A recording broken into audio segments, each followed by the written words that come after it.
ରୁ आलोचना प्रसंग तृतीय खंड पृष्ठा संख्या 260 रु 262 डेट 23/7/1942। এই সময়ে दुर्गानाथ सान्याल भाई आसिले। श्री श्री ठाकुर दुर्गानाथ भाई किपरि अछंती? दुर्गानाथ भाई भल। श्री श्री ठाकुर आपण जदि प्रतिदिन टिके लेखाएं राशि बटा भात सहित गोलाई खाती भल हुंता। आपण आखि मध्य भल रहिबो एवं शरीरटा भी पुष्ट हेबो। राशि रे प्रोटीन परिमाण खूब बेसी। दुर्गानाथ भाई रोज बाटिबा गोटे झंझट।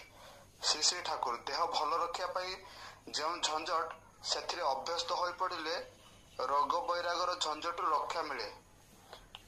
रोग भोगर झंझट नितांत कम नुहे। टिके परे पचारिले आपणक शिरस्तार कार्य किपरि चली? दुर्गानाथ भाई मोटामोटी चली। आउ जड़े दी जण भल लोक दरकार। श्री श्री ठाकुर आपण खोजंतु मु मध्य खोजुची। काम तो दिन पर दिन बढ़ी जाउची। आउ कागज पत्र सबू रेडी प्रस्तुत रखिबे जेपरी जणे किछि जानि नथिबा मूर्ख लोक बुझी परिबो।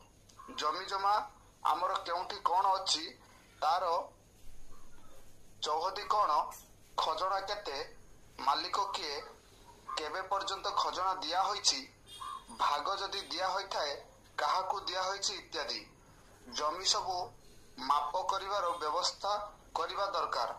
जो सबू जमी रे डिस्प्यूट विवाद अछि सेगुड़िकर शीघ्र फैसला हेबा दरकार। रेकर्ड पत्र जाबतीय जहा किछि सबू एका बेले के झकझक करी रखिबाकू हेबो। दुर्गानाथ भाई अनेक परिश्रम करिबाकू पड़िबो। श्री श्री ठाकुर ता तो करिबाकू पड़िबो। न खटिले कोन हेबो? जहा भी करंतु ताहा जदि निखुण ओ सुंदर करंती ताहले जीवनटा निखुण और सुंदर होई उठिबो। ताहा ही सबुठारु बड़ लाभ। तेणु परिश्रम करिवाटा भल। पीयूष नामक तपोवन बोर्डिंग रे जणे अंतवासी पिला आसी कहिला, ठाकुर मोर निदटा खूब बेसी। संध्या बेले पढ़िबाकू बसिले ही निद आसी जाए, तेणु पढ़ी पारे नाही। श्री श्री ठाकुर राति रे जदि यात्रा बा थिएटर देखिबाकू जाऊ बा गल्प गुजब करू ताहले कोन निद माड़े? पीयूष ना, केवल पढ़िबाकू बसिले ही निद माड़े। श्री श्री ठाकुर ताहले निद जे तोर बेसी ता नुहे, किंतु पढ़िबाटा टिके भल लागिले निद माड़िबो नाही। अच्छा तते केउ सब्जेक्ट विषय सबुठारु बेसी भल लागे? पीयूष अंकटा ही मते सबुठारु बेसी भल लागे। श्री श्री ठाकुर ताहले संध्या बेले अंक कसिबू। अंक जदि भल लागे ताहले अंक कसिले निद न लागि पारे। अंक कसी जदि निद न माडिला तेबे परे अन्य जो सब्जेक्ट तते भल लागे सेही सब्जेक्ट संध्या बेले पढ़िबू। एई परि भाबे आस्ते आस्ते अभ्यस्त होई जिवो। आउ जदि निद माडिबार उपक्रम हुए तेबे उठी बुलाबुली करी आसीबू किंबा काहा संगे गल्प गुजब करिबू। परे पुणी पढ़िबाकू बसिबू। निद जदि माडे ताहले बही बंद करी रखी काहारी संगे पढ़ाशुना विषय नहीं मध्य आलोचना करिबा भल।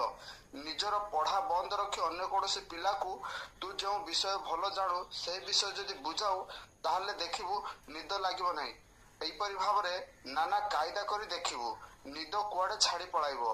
पढ़िबाकू गले ही जे निद माडुची ताऊ हेबो नाही। पिलाटी प्रणाम करी चलीगला पर श्री श्री ठाकुर कहउछंदी, अनेकंकर देह मन एते दुर्बल जे मस्तिष्क पर सामान्य चाप पड़िले ताऊ स्टांड करी पारंती नाही। निद्रा, आलस्य, अनिच्छा कुआडू आसी माड़ी बसे। यह पछरे अनेक समय जन्मगत कारण मध्य थाए। पितामातांक मध्यरे अनुराग ओ लागि रहिबार